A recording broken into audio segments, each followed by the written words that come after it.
is the Mood Food Podcast.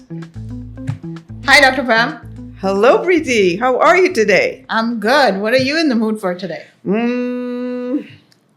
Falafels? Oh, wow.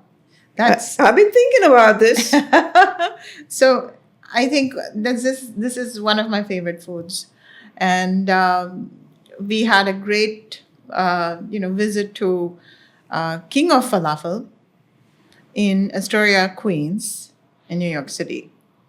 And that was a very interesting meeting with the owner of the King of Falafel, who is Palestinian. So I just want to put it out there. The last time when I was dressing for the Italian episode, I was dressed up in the Italian colors. So even if I looked like a Christmas tree, that's what it was. And now I'm dressed up in a Middle Eastern jacket, which was gifted to me by an Afghani friend. And so kind of representing that part of the world. Just want to be clear. I love it. Yeah. Why not? I love to live by color. So I love colors in my life. And so I like to kind of bring in a little bit of, fashion into it. Oh, yes. Yeah. I'll remember that. So that's why I have a different outfit representing each country. I hope I do a decent job doing that. Why not? We like that. We like that. All right. So let's talk about falafel, Dr. Pram. Yes. So it was an intriguing adventure. Yes. Because the falafels I've eaten around my town are different than the falafels that I ate at the King of Falafel. Correct. His name is Fazi. I don't remember his last name, though. I don't remember his last name But they either. call him Freddie because an American said, we can't pronounce your name, so you're going to be called Freddie. Right. And so I think, it's important to tell his story is that, he started, when he came to this country, he started as a taxi driver. And when at late night, when he was looking for food, he wanted to look for falafel, which is what he ate back home, as street food. And when there was only 2 restaurants in the I think in the 80s, he mentioned. Yes. One of them was Mamoun's, which is not Palestinian. I believe it's Syrian and or Lebanese, one of those two. I think it's Syrian. I'm not going to talk to that. So anyway, so he thought he wasn't getting the flavor of what he had eaten, and he wanted to create that. And that's what brought him to his falafel adventure. So he created a recipe that he thought was from back home, and gave him the flavor of back home. I think he said it took him 2 years to finesse and bring that actual flavor back. Well, I think also what he was trying to remember is how it smelled and tasted when his mother or his family, the women in his family, because men were not allowed in the kitchen. Correct. And the women would create it, and he remembered the smell and the taste. Right. And he wanted to recreate it. Right. And that's why it took him a while to get to that place. Yeah, and that's, for someone who's not allowed in the kitchen, he actually started an adventure for himself. Correct. And unless you explore, what you're good at, you don't know you're good at it. It's true. And he's really good at making those falafels.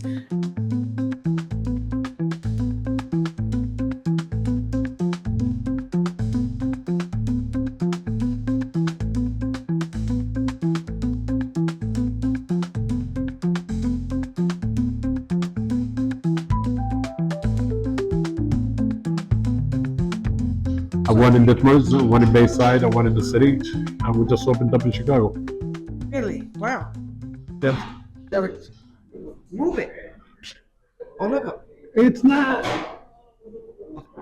It's not like I'm expanding. Because it's a family members people I trust.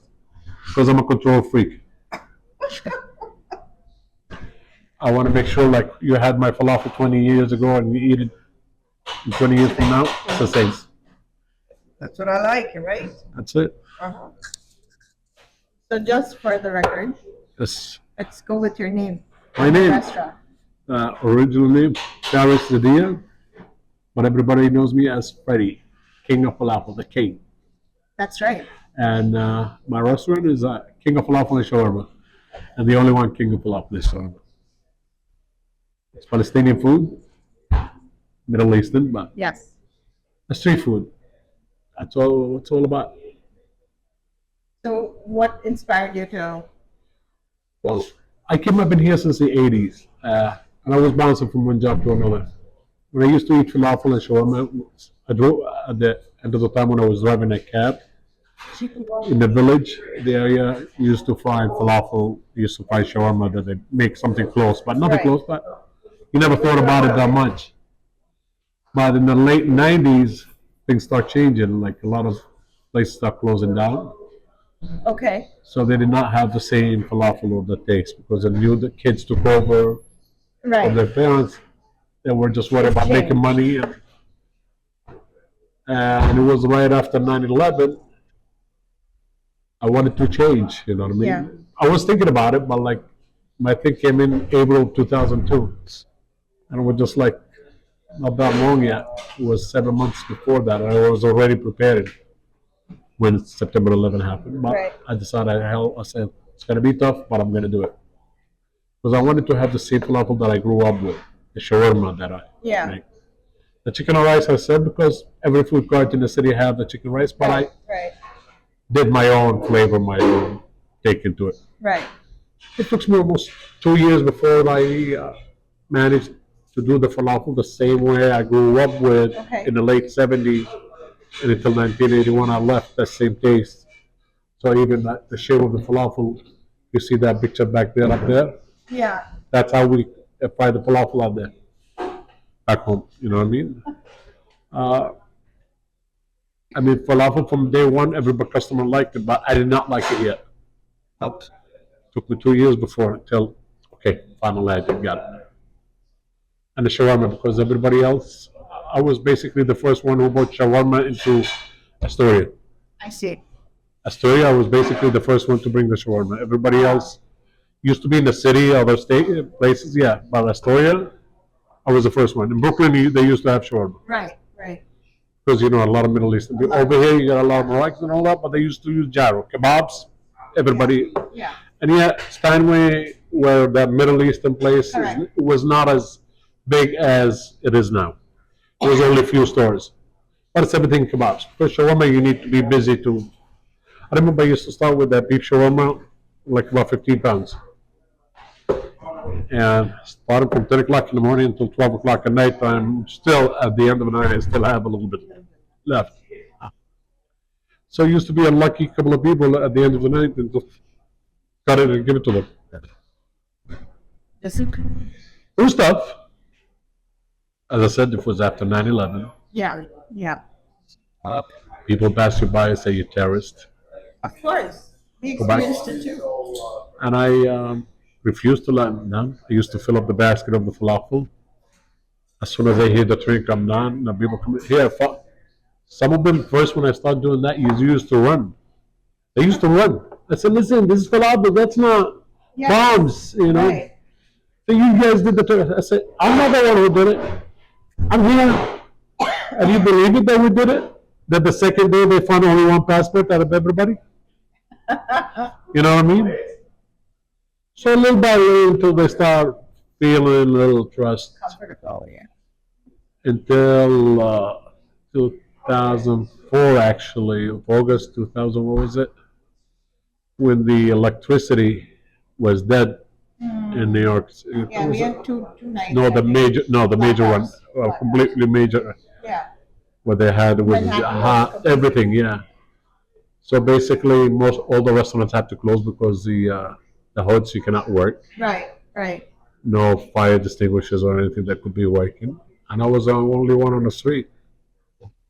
Wow. And I was wondering, like, didn't know what was going on. Why am I busy that day? I did not realize that. My plates used to be $4, the chicken and rice. The sandwiches used to be $2. The regular chicken sandwich $3. By 5 o'clock, I didn't have no more rice. When I came over. But when you were in Which were Palestine. Where exactly were you? In Ramallah, in the West Bank. Yeah. And your parents were there, everybody? Yeah. Cooking. Yeah, my mom used to cook and all And that. you used to watch her? Yeah, but my mom used to kick me out of the kitchen. She said, "That's not for you. That's for She's the old school. Men that does not belong to the kitchen." Right. But You know what I mean? wanted to learn. I wanted to learn. I used to, Watch. and from the flavors that never you see. It's not to watch them how to cook it. It's the flavors go resonate with you until the end. Right. So go back to the day of the electricity shut off. Yeah. I went and bought the rest of the stuff, and I remember from 6 o'clock until 2 o'clock in the morning, the only thing that I have is chicken sandwich. Wow. I have no salad. Your choice was white sauce, hot sauce. I didn't raise the price, and I was giving falafel for everybody, even for free. They were, oh, wow, never know it tasted that good. Until we ran out of everything. And the line was around the block. And then from there, start picking up a little bit. Right. It changed, our perspective. A lot of people start coming in. Let's go into Egypt. Falafel, they make it with fava beans. Right. Fava beans is the cheapest beans that you could get. So if you look at it, that was the poor people food. Anything that with beans was always poor people food. Yeah. You think that it started in Egypt? It probably did. You know what I mean? I'm not taking that away from them. You know what I mean? And probably when it went into the other side, into Palestine, Jordan, and Lebanon, at that area, they twisted it around because we didn't have the fava beans. They used chickpeas. And it became a competition between regular chickpeas falafel and garbanzo beans falafel. I mean, with the fava beans falafel. In Egypt, they call it tamia. And, and they put a lot of beans. Even they put lentils in there and all that. As I said, the whole idea of that falafel or tamia, it's a poor people that could not afford eating meat. Right. But it was heavy protein, which people did not want to bother with it. Right. Because they could get the camel, lamb, beef, whatever they could get their hands on. They have it. Poor people didn't have that. Correct. But poor people had this high protein that they were able to manage to keep working and all that. So, but that's the whole idea. It's been a struggle, a fight just to show up with my food. It's not easy. It's like when like cooking biryani or curry. Right. People don't even understand it. Curry is spicy. No, they don't. What the hell do you know about these food, how it's made? And we're like, Yeah. I mean, everything's a curry. right, you know what I mean? It's just like, they're not even trying to understand it. You know what I mean? No. What's the history? What's the culture behind it? No. Or just like, oh, it's spicy. They don't eat it.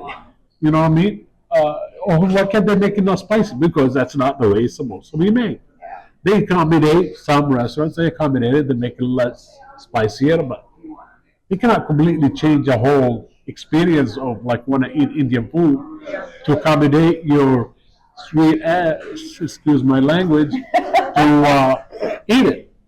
And I'm not gonna, a lot of them, they used to come in, oh, it's missing cumin, or it's too spicy.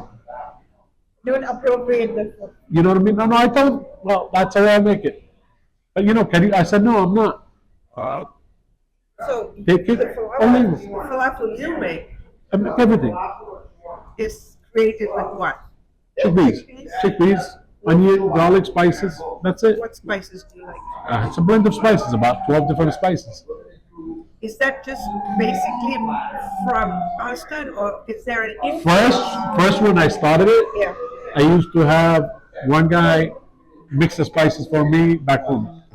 To say the falafel is Palestine, to say everything is from Palestine. Suspected spam. You know what I mean?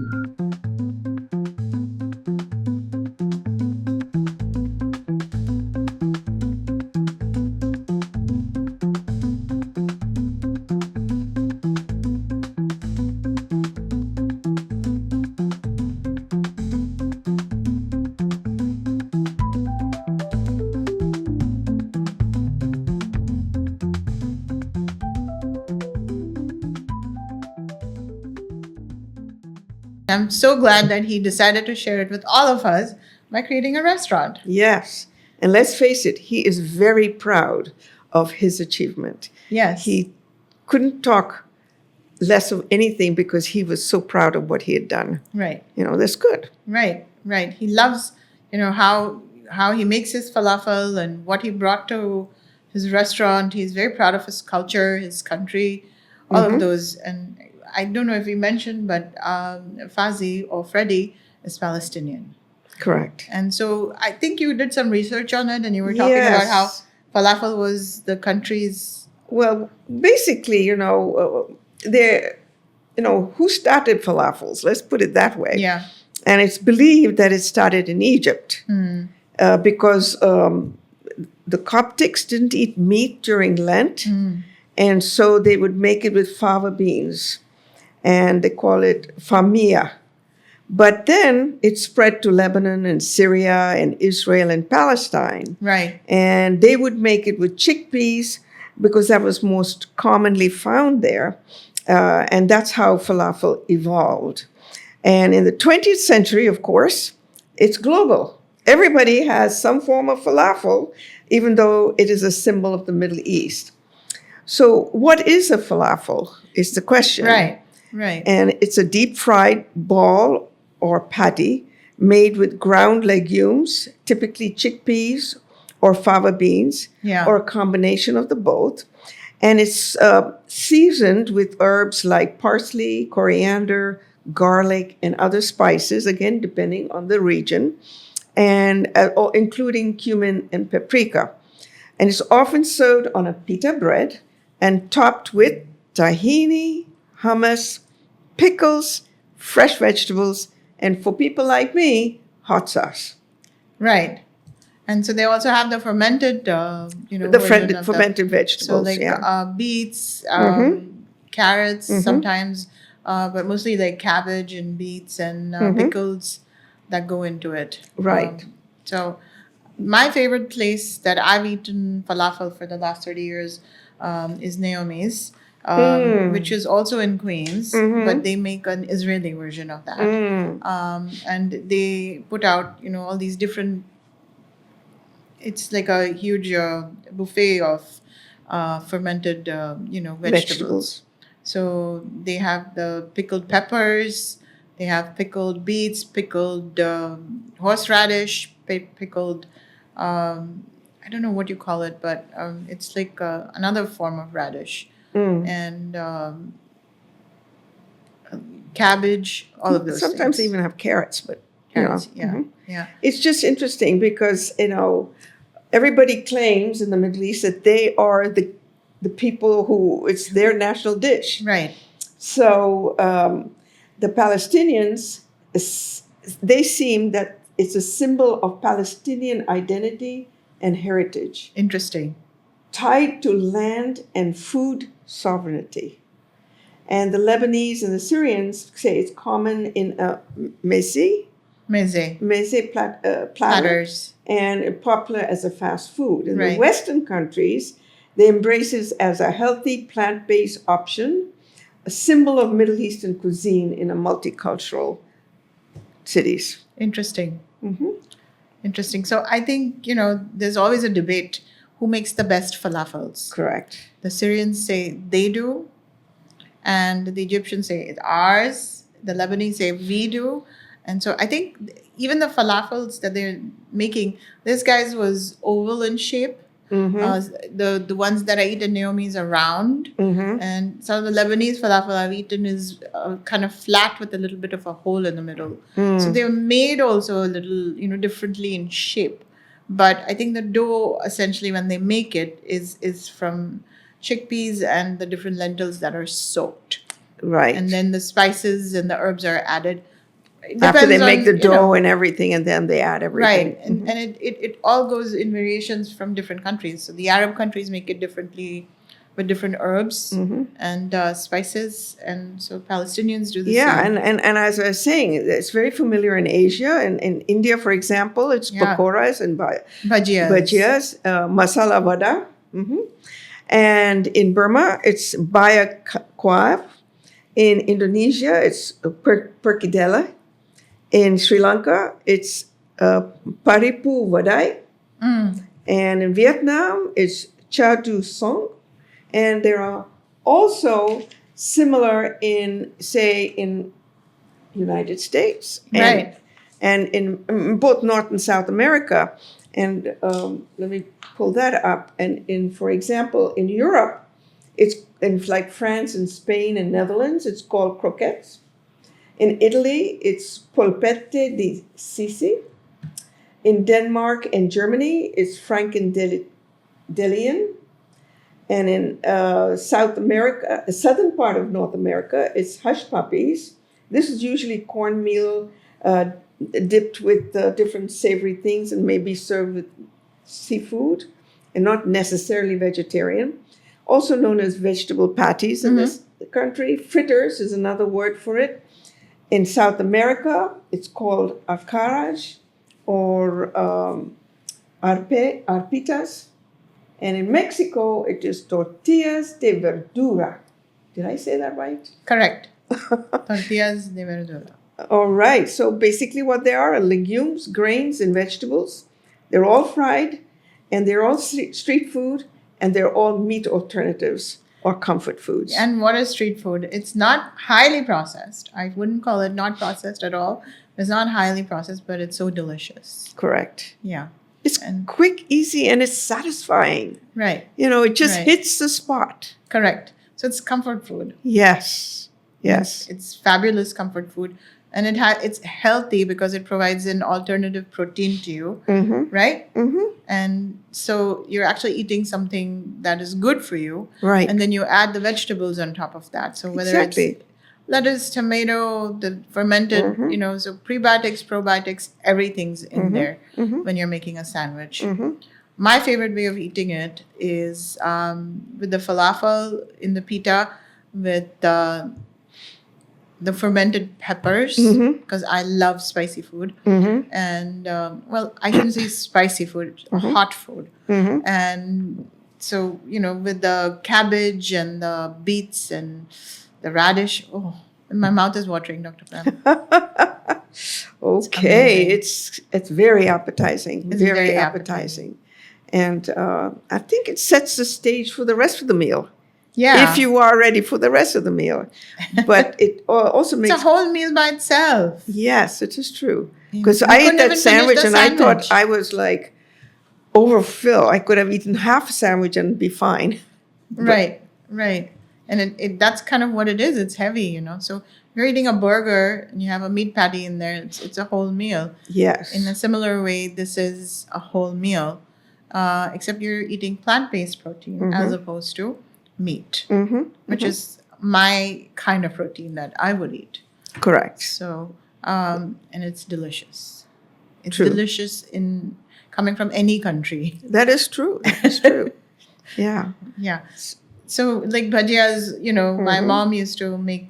It was a whole meal for the nighttime. It's funny that she called it light, but it was. It's fried foods. Right. My grandma said, "I want to eat light food tonight," and she said, "Okay, I'll make bhajias and or pakoras, whatever you want to call it, and then we have it with mint chutney and bread. Not light on your body, but light on the soul, I guess." It is a soul food. It just gets you in a good place. Right. And especially if you're sharing this concept with so many different multicultural background, there's the common denominator, Right. and Right. which is the falafel. Falafel. So that's why I love falafel, because it kind of puts me back in that same space where my grandma's making, pakoras and bread and mint chutney, but we have different variation to this with fermented foods. Correct. And delicious ones at that. And also the different dips that go with it and things that you can put on it. Hot sauce, the tahina. You can put hummus. You could put baba ganoush. Yes. There's so many different, and some of them even put fried eggplant in there. Yes. Yes. I think the Israelis, for this, street food, they add fries to their falafel, which is interesting. Yes. So I don't know. I think I've tasted it, but I just like the falafel by itself. I'm not sure if putting fries in there really. And it's so crispy on the outside, which is so nice to crunch into, Yeah. and it's soft in the inside. Right. It's all cooked, but it's just the different textures Correct. in the mouth. It just like gets everything alive. Right. And at the same time, you're still getting a full meal. So you get your That's true. proteins, you get your veggies, you get the prebiotics, probiotics, all of it. You're right. And Right there, and the I carbs. will post all that information when we Okay. put our podcast Yeah, that's together. a good one. Yeah. So I think, basically, let's talk about, what he said about food. So we also had a little bit of a brown rice, which is called the mujadra. I think the mujadra has different versions. So the one he presented was basically rice with different spices. The mujadra, I think I've eaten the Lebanese kind, which also has lentils in it. So you caramelize onion, Right. and you add some spices, and you cook it with broth. So it could be chicken broth or it could be vegetable broth. Yeah. And it's got lentils in it and rice. My version is coming, my palate was informed in a Persian way. So I think Persia has the same thing Right. that comes down. So my mom cooks it, we call it biryani rice and or bhugal rice in Sindhi. And it's delicious.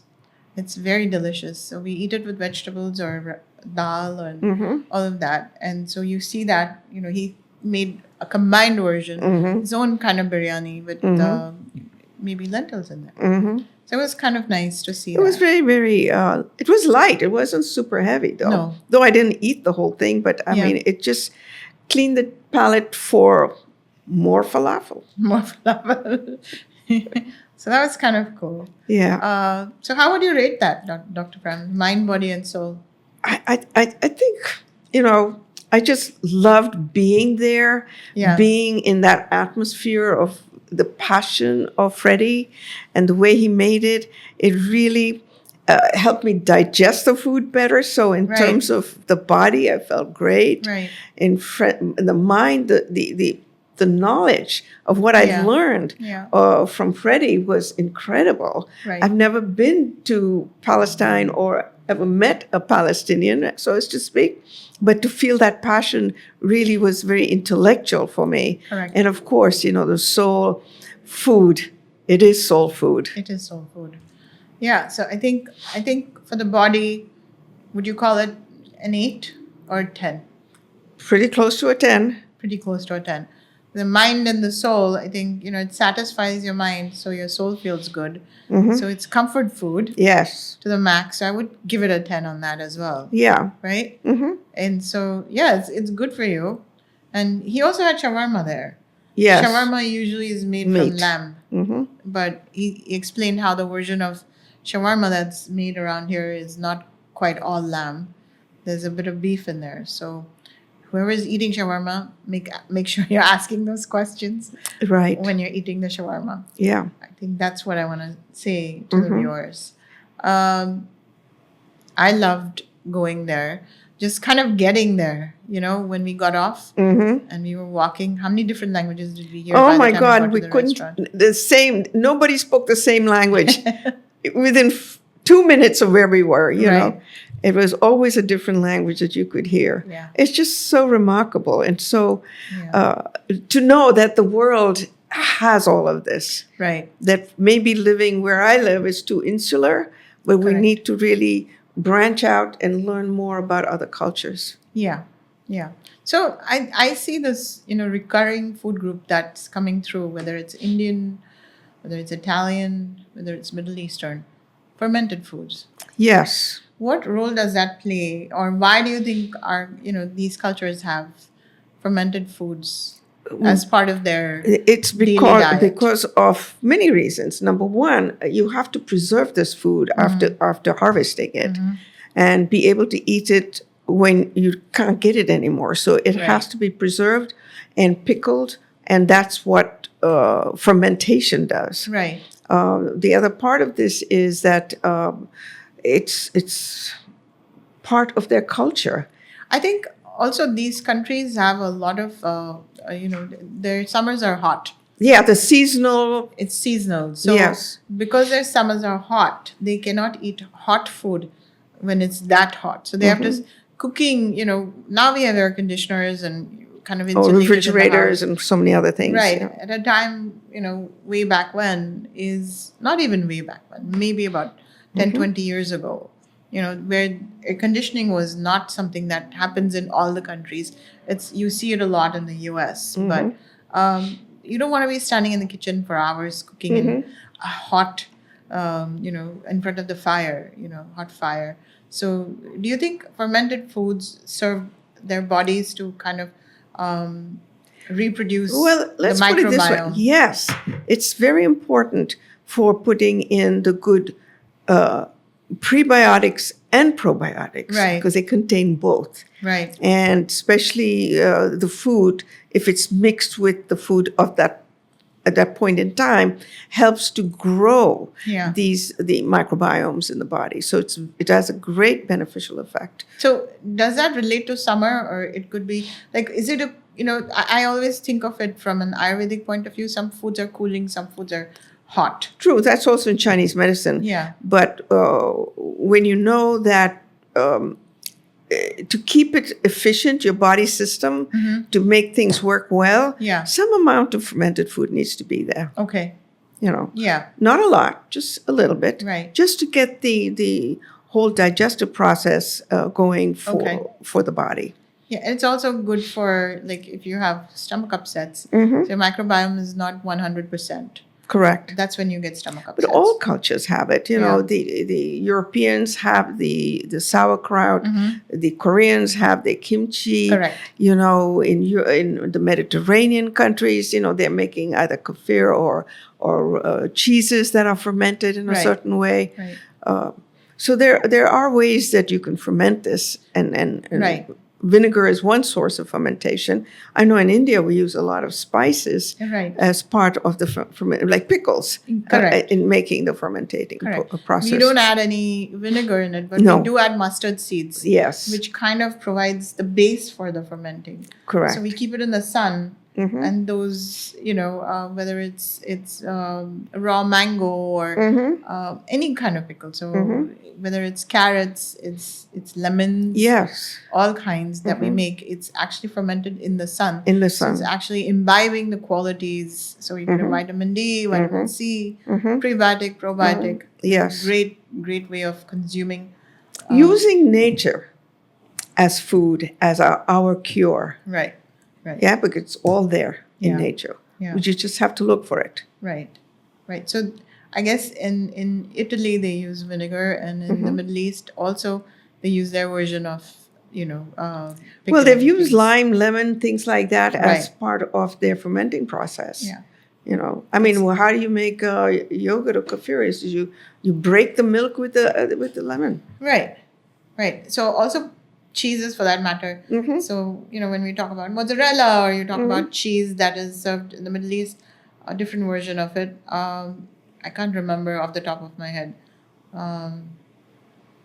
Eat it in Greek restaurants. Feta. Feta is there. That's goat milk. But and we eat paneer in India, which apparently has Spanish origins. But Yeah, it's all fermented in a certain way. right, So there's a longevity of that food. correct. It doesn't decay quickly. So preservation. Correct. That's At why that they call time. preserves. Okay. And so it's a natural way of doing it, Correct. as Correct. opposed to using chemicals True. to preserve it. Mhm. So when we have natural ways of doing it, why are we looking to preserve food in a way that doesn't serve our body? Right? It's kind of hard. Well, it's commercial. Yeah. There's Yeah. money to be made doing it that way. Right. That's the only thing. Right. And why would we want to put food dyes and other chemicals Right. in the food to preserve it? Yeah. I think even I just read that they were putting wax on foods. Yeah, it's all in the supermarkets. All Yes. the fruits and vegetables are covered with wax. Yes, and To make it look pretty. pretty, shiny, and make you eat it. And Right. the point is, Right. they don't look like that when they're on the tree there Correct. or in the bushes. Yeah. So we really need to pay attention to that. Yeah, yeah. Even the breads that they cook, like in the Middle East, all the breads are fermented naturally. Correct. So you're looking at pita, Mhm. looking at manakish, you're looking Mhm. at lavash. Mhm. They're all naturally fermented and cooked every day. Correct. They're not eaten, over a period of time. Hmm. They're cooked every single day.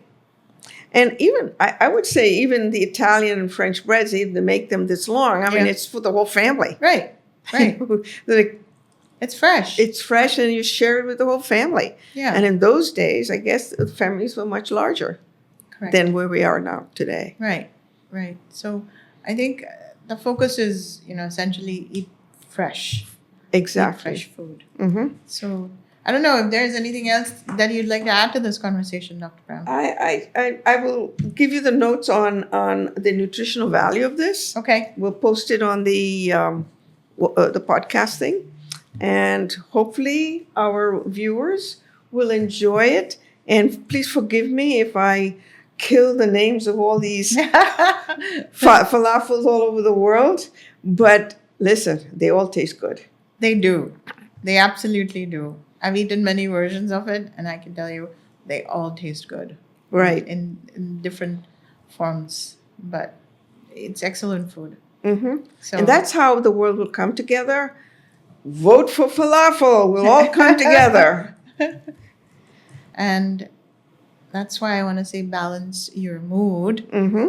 With food. and Eat real food. Thank you. Thank you, everyone. Just want to, put it out for the viewers. Please subscribe, like, and share. If you like what we're doing, please let us know what else you would like to hear or how you would see us in a different way.